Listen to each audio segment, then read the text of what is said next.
what are your thoughts on camping? Now, I know you go hiking a lot, but are you a camper Sometimes, in fact, I'm gonna go camping this weekend. with with a crew or solo? No, I have friends who are into the stuff. I'll go with Hmm. them. Have you ever done a solo location? Not just going hiking and that's it, but a full on trip all by yourself?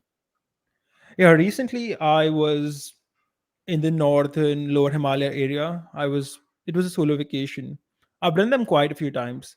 How The are thing they? is that they're fun. They're fun. You can do whatever you want, and it's like a break from work. See, with traveling in a group, you have to plan it, right? You have to plan when other people are free and everything. And with these solo vacations, you can be like, okay, so I'm too tired of work. I've done everything I need to do. And the next 3 days are really light. So let me just book a flight to where I want to go.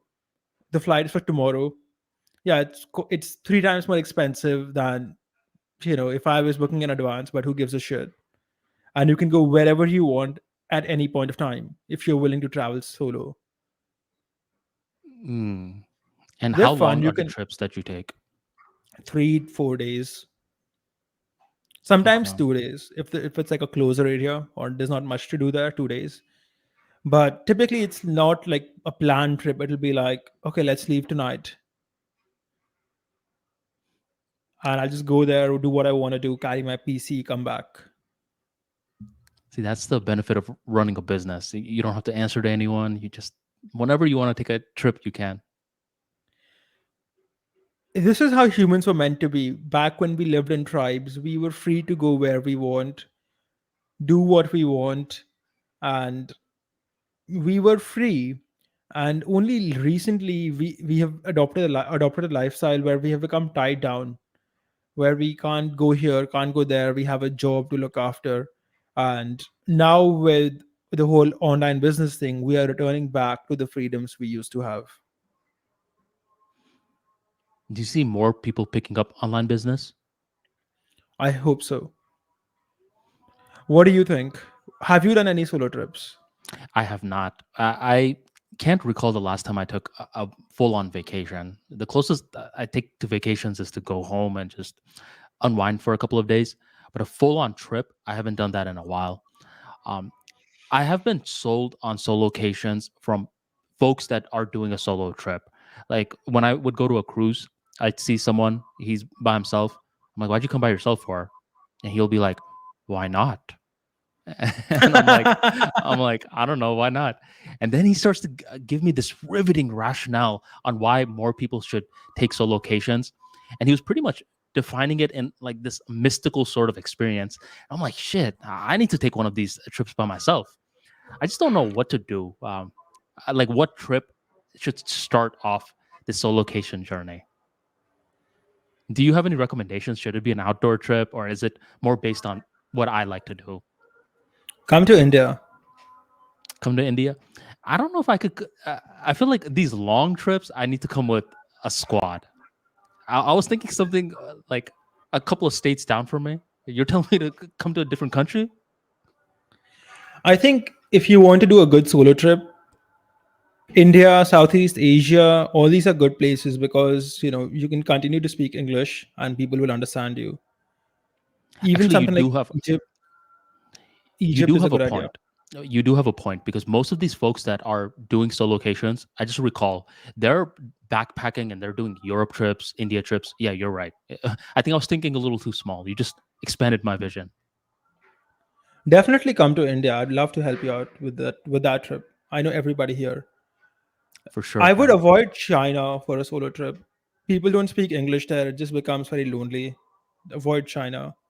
Russia, I don't have much experiences, so I can't comment on Russia. Avoid the whole Pakistan, Afghanistan, all these countries, these unstable places. Dubai, you could do, but to be honest, there's not much in that country. It's like a big shopping mall. You could try Egypt. Egypt is good. Sub Saharan Africa, again, not that much experience, but I would avoid it. Europe, you could do, but Europe is very expensive. So you need to have a budget.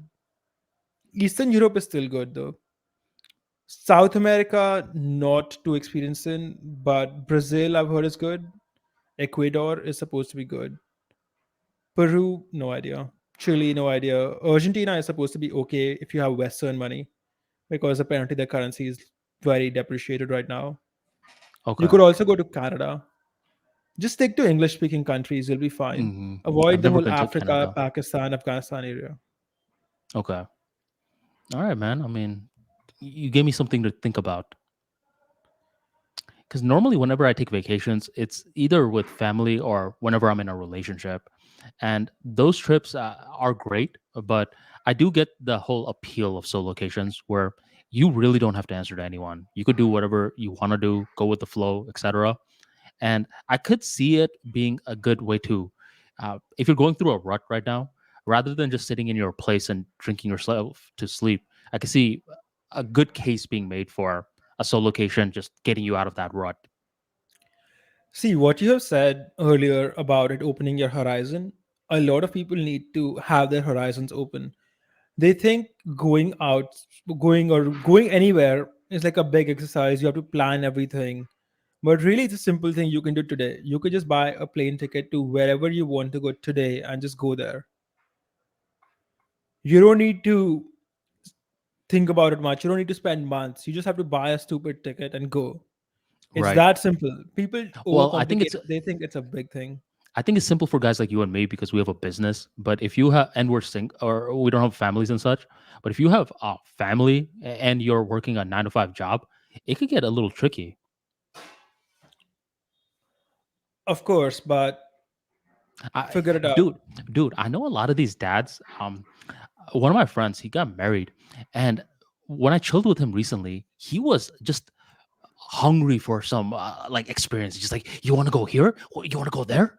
I'm like, bro, calm down, man. We've already hung out for 3 hours. I'm about to go home. He's like, no, no, no. Let's go to this hookah bar. Let's do this. And he's been a dad, so he's been just, and he provides for the entire household. He has the 9 to 5 job. He's making a decent amount of money for like the 9 to 5 grind, but he just is one of these dads that needs time outside of the family. And it's like when you have all these responsibilities, you're looking for any of these little pockets where you could socialize. I noticed a lot of dads get like that, especially new dads. He's like 35, so he's been a dad for just 3 years. Um, I've been noticing that. Huh. I guess we'll find out when we get to that point. Yeah.